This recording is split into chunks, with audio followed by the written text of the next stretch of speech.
The Tim Heale Podcasts. Ordinary people's extraordinary stories. Welcome to the Tim Heale Podcast. In this episode, I'm going to have a chat with Dave. Dave's going to tell us all about his life. So, Dave, you're in the room. Right. Can you tell me when and where you were born? Can you describe what it was like where you grew up, the schools you went to, and the education that you received? Sure thing. So I was born and raised in Orlando, Florida. I was born in June 1974. I was born on the Navy hospital.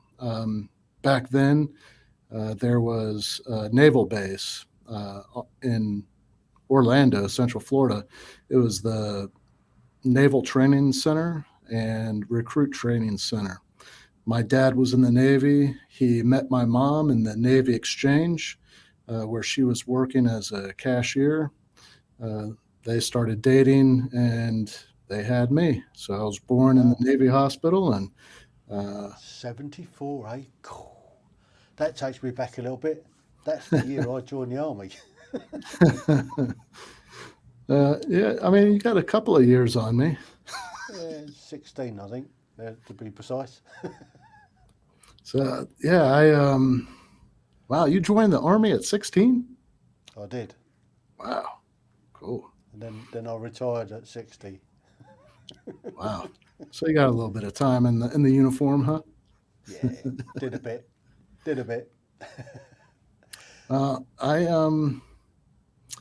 Yeah, I mean, that was kind of my introduction to the Navy. I was born into it, and years later, I ended up joining the Navy to follow in my father's footsteps. But getting ahead of myself there, when my dad got out of the Navy, we moved up to Columbus, Ohio, for a few years while he was trying to land a job with the fire department up there. We ended up moving back to Central Florida, where my dad actually did get a job as a firefighter and a respiratory therapist. The school, I started off in kindergarten at a local elementary school, Killarney Elementary. Did kindergarten through 6th grade there, and then that was I think a typical elementary education for the day. So what was it actually like where you actually lived? The houses, the street that you lived on, was it sort of a typical sort of mid-American sort of wide street with long drives and detached houses either side, or did you live in a slum, or what was it like?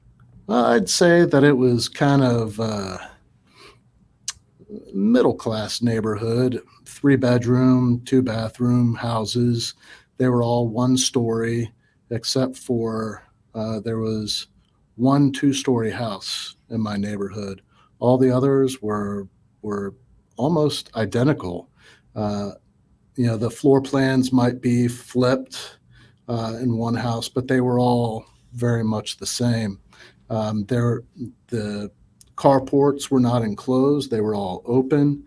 At that time, typical Florida homes were not air conditioned. They just had the jalousie windows, the long, slender glass panes that you would roll out. There was a little knob that you would open them up. That's UK air conditioning. If you want a bit more, just open another window. Yeah. Well, that wasn't much for Central Florida. The summers get pretty hot and it's very humid. Pretty much a subtropical climate. We had banana trees growing in the yard, and avocado tree, and Japanese plum tree or loquat. We had some citrus and It was, man, just a lot of fruit, and had a large oak tree in the backyard that we would build tree forts in, and it's just, it was a good childhood. Pretty modest. My mom and dad got divorced when I was in kindergarten, and he went and moved into a 2-bedroom apartment in a pretty bad part of town. And where, the house that my mom and dad bought when they moved back from Ohio, my mom ended up staying there actually until the day she died. But that was the house that I grew up in. And, when my mom and dad got divorced, my mom, I want to say she had dropped out of high school at some point and ended up getting her high school equivalency later and going to nursing school. But most of my childhood, she was on food stamps, had government assistance, and wore a lot of hand-me-down clothes from my older cousins and that sort of thing. So my dad, he did pay child support, and we'd see him every other weekend, and it wasn't it wasn't an ideal childhood, but it wasn't the worst that I've heard of. So it could have been so worse. I guess at that time it was kind of pre-Disneyland. That was in Orlando at that time. Well, it was being built, or had the Magic Kingdom piece built. It was really starting to become a tourist destination at that time.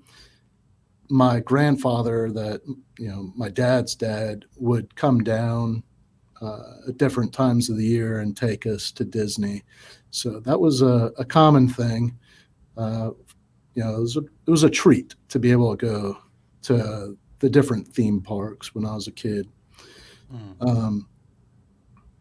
But the neighborhood ended up not being the best. As I got a little bit older, the neighbors sold, or older people sold, and they became rental homes, and just there ended up being a lot of crime in that area where I grew up. As a matter of fact, one of the neighbors on Christmas Eve was shot in my driveway. So, that's a funny old Christmas present, though, isn't it? Yeah. It was pretty intense time, and there was crime like that in that area. Even later on, when I was working for the fire department, it just wasn't the best part of town. But that street that I grew up on, it was a dead end street. It was the road that I learned how to ride a bike on, and there was potholes, until years and years later, the roads got repaved. But as you can imagine, learning to ride a bike on a road with a lot of potholes, I ended up with a lot of skinned knees and skinned elbows and that sort of thing. So, So what was the school like at that time? So I guess you've gone from going into elementary school by now. Yeah, I mean, the school wasn't, top level education, but it was a decent school. We had different extracurriculars. There was a music program. We had recess every day, so we got to play some sports. The there was an art program, so we got to paint and draw and that sort of thing, do some ceramics. But it was a small school. It's much bigger now. It's still there, but there was a lot of open space, green space when I went there. So there was always, on the weekends, we could go there and play in the park and play on the playground. The teachers for kindergarten through sixth grade, you would get your one teacher, your primary teacher, and if you had art class a certain day, you would go to that art teacher. But most of the time, you were in the same classroom throughout the day. Linoleum floors and just like a typical government building. The cinder block walls and flat gravel roofs, and it was all single story. The entire school was a one-story school. The hallways were open to the elements. There was just a covered walkway, and one of the things that's kind of typical for elementary schools here in the state of Florida is there's lines painted on the hallway floors. So all the kids, when they're going from the library or the classroom to the library, the auditorium, lunch, they walk single file on the lines. And that's how it was for me as well. So moving on a little bit then, what about your going up to sort of junior high? Is it junior high next that you went to, or middle school? Yes, sir. For me, it was junior high. The Central Florida school system changed it to middle school later. But at that time, kindergarten through sixth grade was elementary, and then 7th, 8th, and 9th was junior high, and then 10th, 11th, 12th was senior high. And junior high, I went to a school that is a typical Southern school. The name of it has since changed because it was named after a Confederate general, Robert E. Lee. It was Robert E. Lee Junior High School, and the bulk of the student body there was mainly Black. They were mainly African American students there, and I mean that's just kind of a slap in the face to have and there was a statue of General Robert E. Lee on the campus. It was ridiculous. Yeah, I guess that's down to sort of the slavery era. Yes. So I can see where they're coming from. Yeah. So that statue is no longer there, and it's no longer called Robert E. Lee. It's actually called like Winter Park Middle School or something like that. But that wasn't really a great time for me. I got into a lot of fights. I got picked on quite a bit.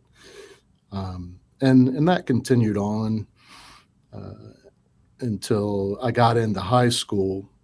But, the junior high years were not the best. I went through a pretty goofy stage. I got really tall, but I was really skinny, and I had big feet and a giant nose, and I was just an easy target. So, I got picked on, but I actually could fight fairly well and could hold my own. But it was still not, that really didn't do a whole lot for my self-confidence, because I never started the fights. People were picking on me. And that followed me on for quite some time, And I guess that kind of thing does sort of, it does sort of set you back a little bit. I mean, it does knock your confidence a bit, and until you, I suppose, looking on the positive side, at least you're able to look after yourself. I mean, so many kids that get bullied just can't, and they end up doing something really silly to themselves. So that's not a great situation. But it's good that you managed to pull through all of that. So Yeah. what was the best subject that you did in junior high? I would say, yeah, I enjoyed English, you know, creative writing, the language arts. I excelled in that, reading and writing and reading comprehension. And it was just, I enjoyed that part. I did enjoy history.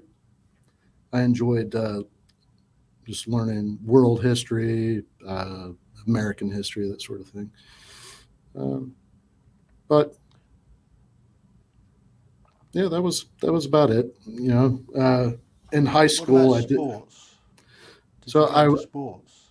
yes, I ran track in seventh grade, and the first track meet, they said, "Oh, well, you should do hurdles. You have really long legs." And I didn't practice very well. I didn't practice that much, and I ended up hitting a lot of the hurdles. I got really skinned up, and that was the last time I ran hurdles. That was the last time I competed on that team, and I ended up, I knew I could run fast, so my freshman year. That was actually the transition. When I went into high school, I was in ninth grade, so I had moved in with my father at that point, went to ninth grade, went to a very large high school, very, very big high school. And I ran cross country. So that was the 3 mile race.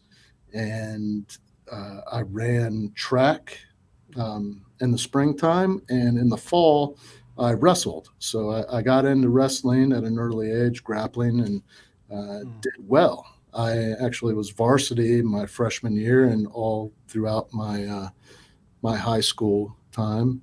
And I was in 11th grade when I actually broke my right leg pretty bad. That kept me from getting scholarships to college. That I almost lost my right leg to compartment syndrome. So it was a really bad break, and had multiple surgeries, and I still limp to this day. But it was character building, I guess. But proper testing. yeah, and I really enjoyed wrestling. I enjoyed running. I wanted to play football. I wanted to play basketball, but I feel like my parents didn't let me do it because of my temperament. I ended up having a pretty bad temper, and so I guess to avoid putting me in a position where I would get into a lot more fights, they just put, mainly running and wrestling. I did really well in because I could keep my cool and just wrestled. I didn't have to strike anybody to feel like I was getting them good,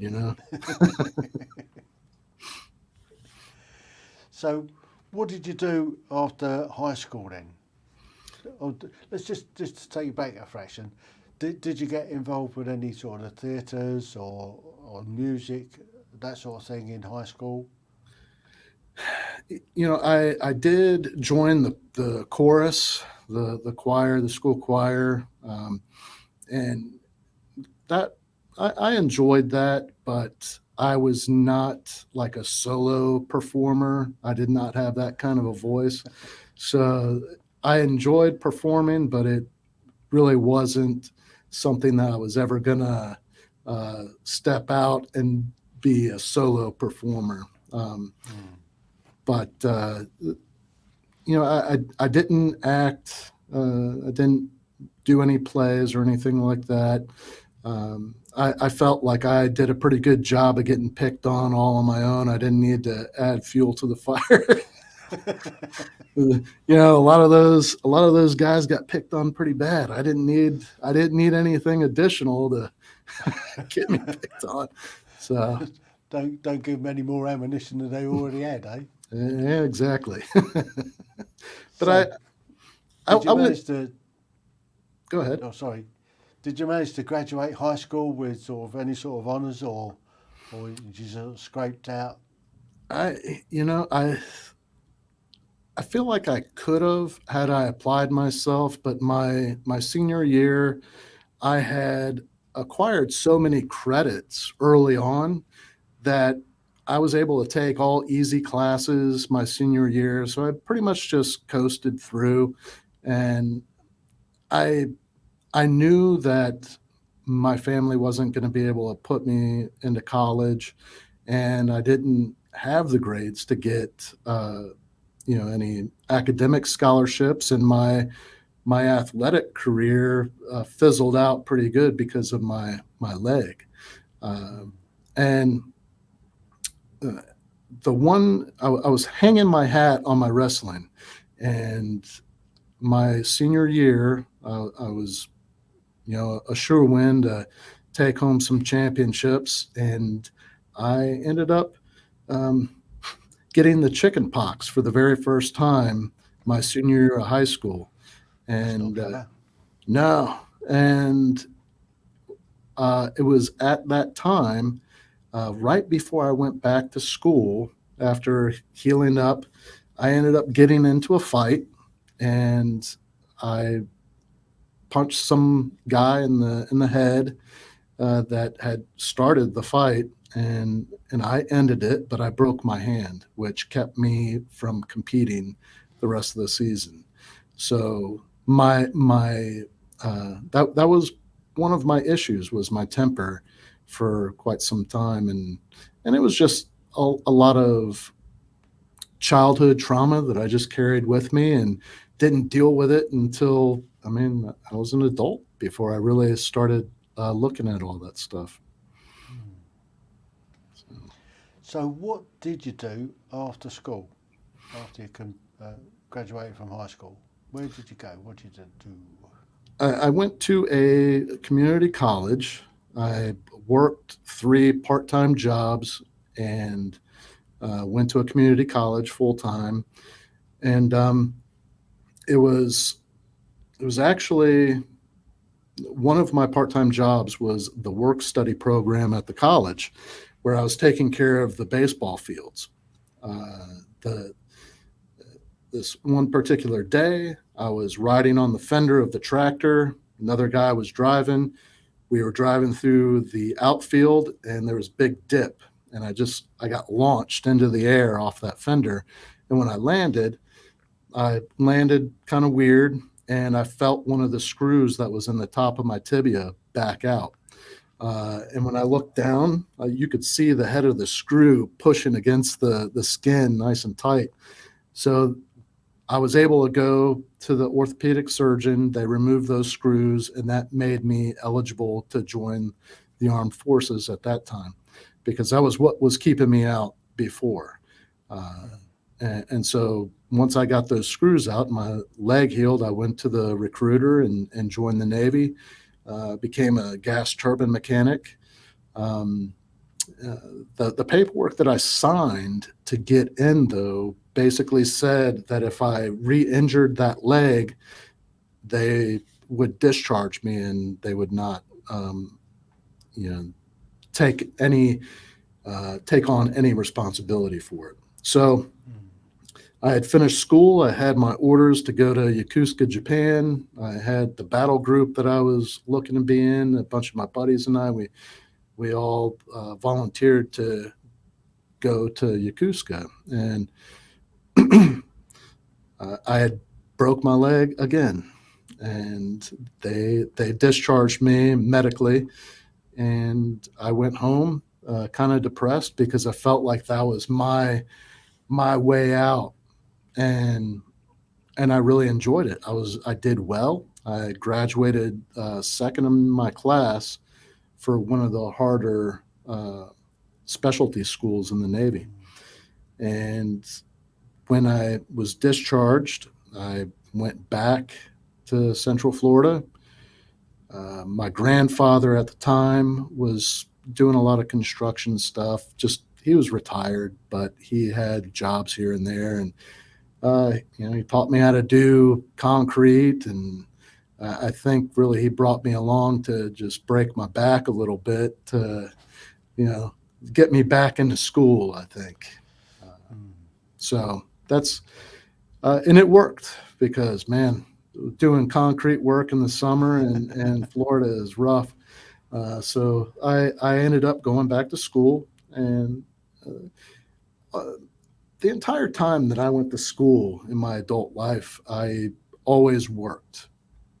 So I worked full time and went to school at night. I ended up getting my associate's degree and then going to the fire academy.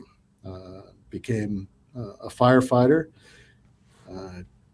Got on with a very large metropolitan fire department and worked my way up. Had a lot of mistakes along the way. That's one of those things for me. I wrote the book. I don't know if you have video as well, but if they're watching the video, they can see the book behind me. I talk about it in there. Just a lot of the mistakes that I've made is really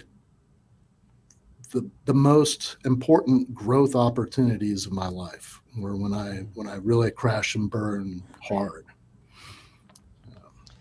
So, as a firefighter then, you got to a big metropolitan fire department. Can you remember your first big shout? Yes. The first the first big incident, I would say, the big fire, wasn't even really that big of a fire, but it was one where we were a 3-person crew. It was myself as the tailboard firefighter, the engineer who was driving the truck and operating the pump, and the lieutenant. And we were a station that was kind of out on the outskirts of town. And this was a trailer, like a mobile home type of situation. And when we arrived on scene, there was fire. You could see it. And there was a woman that came running out the front door with her hair on fire. And the lieutenant told me to grab the hose line and get in there and put out the fire. He was going to catch the woman and put her out. And so I grabbed the hose line and went in by myself, found that all the curtains were on fire. The couch was on fire. There was a lot of items inside were on fire, and the walls were beginning to catch. In those trailers, there's just like a panel board as the wall covering, and that was catching. And thankfully, our station was very close because it wouldn't have taken long for that trailer to be fully engulfed in flames. But I went in there rather aggressively, put it out, the couch. It's interesting. I look back and I don't even know how I did it, but without even thinking, I grabbed one end of the couch and lifted it up and walked it out the front door in front of me and threw it out into the yard, and then went back in and put the rest of the fire out. And when I came out, the engineer was hosing down the couch with a garden hose, and that was that. And the woman had a lot of severe burns on her body. And she went to the hospital, and don't know whatever came of that, but that was the first real fire that I ran as a young firefighter. Proper little baptism of fire, that one then. Yeah. So how long did it take you to sort of climb the old greasy pole, as it were, to get to sort of the top of the tree in the fire department? Well, so I was hired in 1999, and in it was actually um, July of 2001. Well, it was actually December 31st of 2000. I was arrested for driving under the influence on one of my days off. Celebrating the new year, and was speeding, and got pulled over. And I had too much to drink. I should have walked, but I didn't. And so I was arrested, and my employer chose to terminate my employment. And that wasn't common practice at that time. A lot of times they would suspend you, allow you to, get back on your feet and show that, you're not total Not a bad waste. person.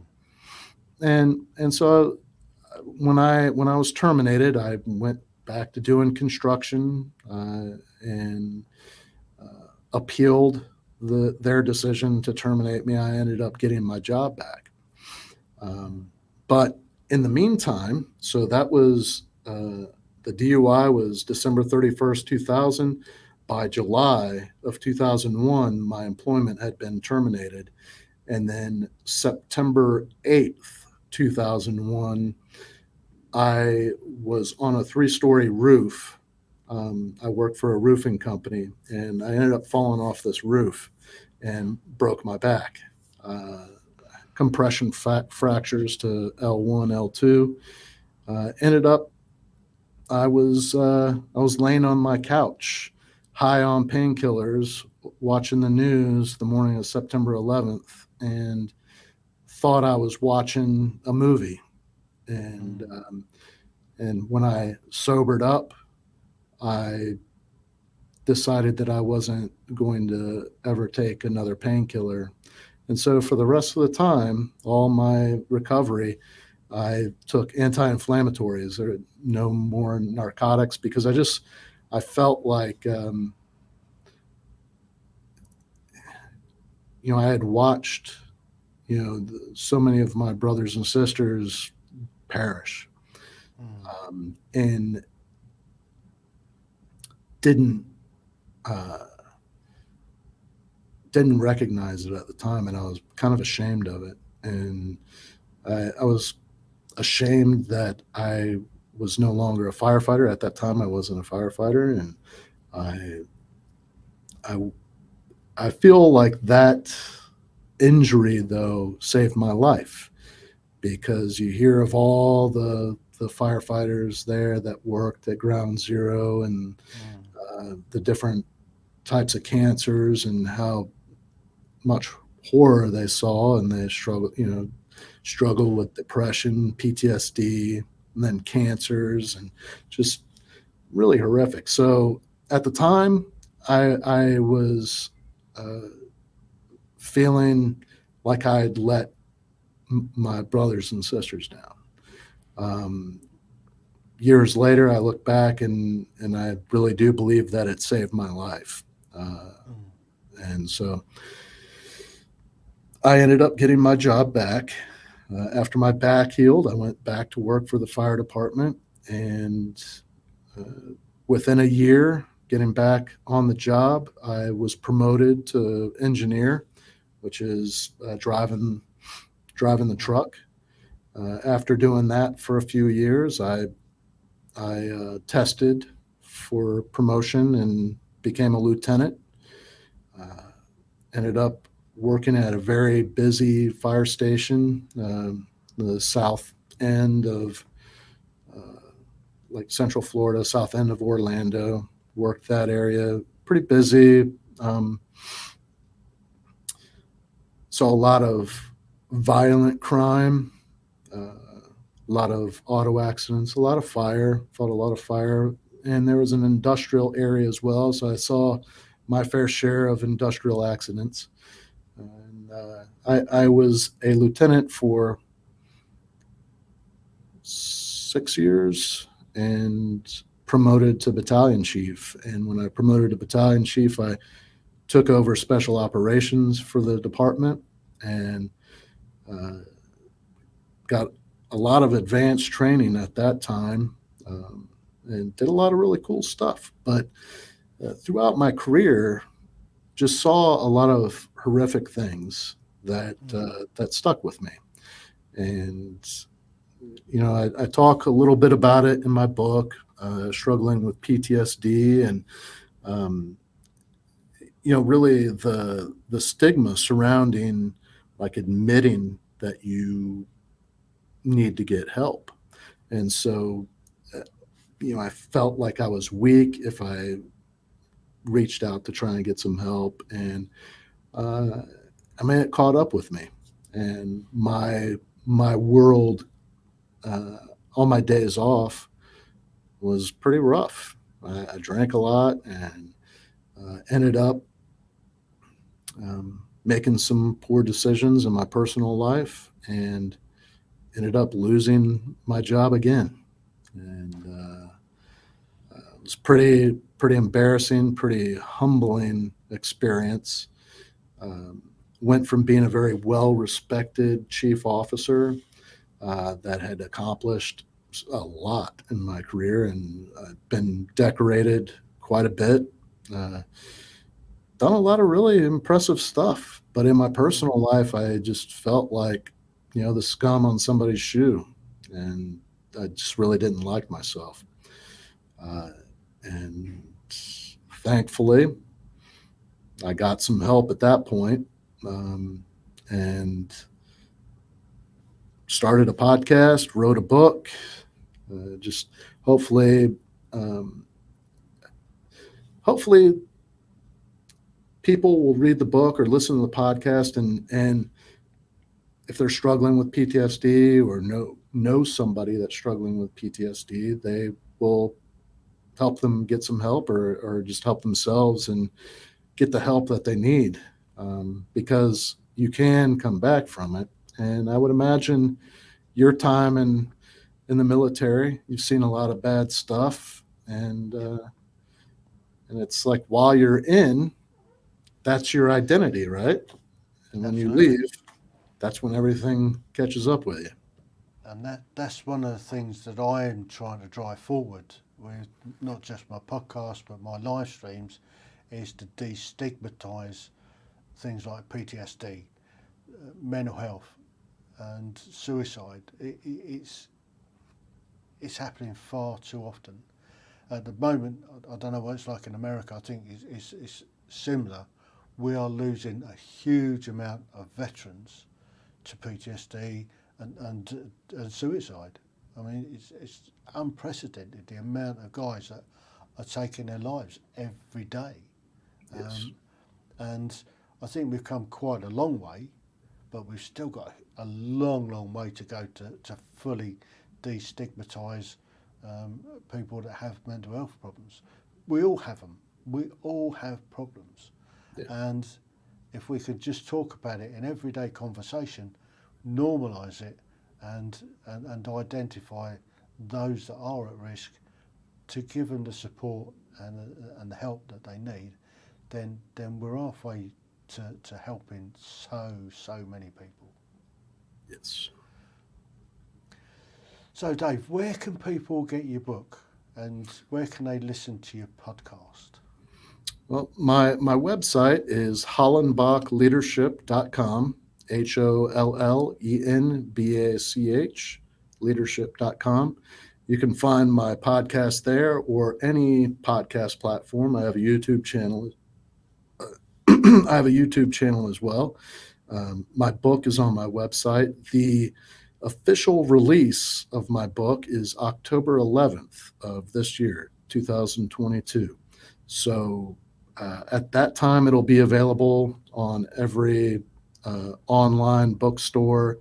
It'll be in bookstores all over the world.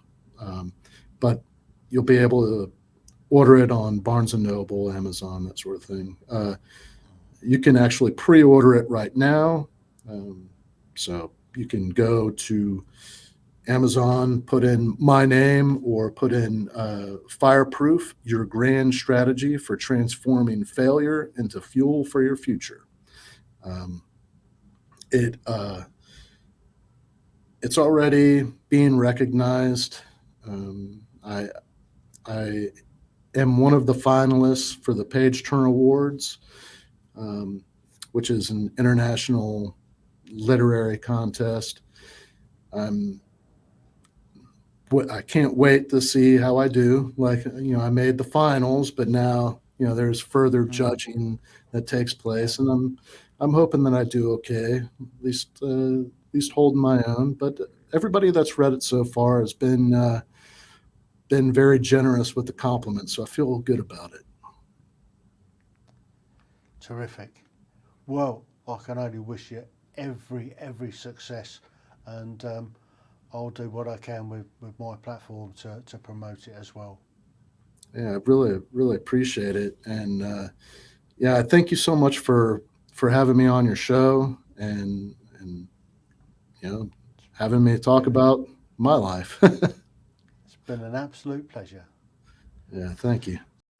The Tim Heale Podcasts. Ordinary people's extraordinary stories.